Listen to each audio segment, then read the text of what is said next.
স্কুলে আসি কি বলতে স্যারদেরকে? টিচার। তোমরা আজকে গুড মর্নিং টিচার বলছো? হ্যাঁ, কেন বলো নাই? তাহলে প্রতিদিন আসি কি বলবা?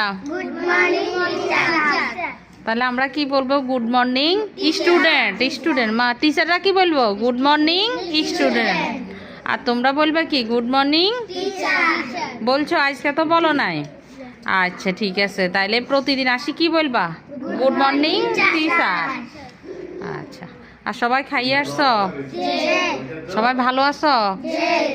শীত পড়ে না? শীত পড়ে না? বেশি পড়ে না কম পড়ে? ও, এই শীত কি ভালো লাগেনি না খারাপ লাগে? ভালো লাগে। আচ্ছা, কেন ভালো লাগার কারণ কি? এই শীতে কোনো অসুখ হয় না? কোনো অসুখ হয় না?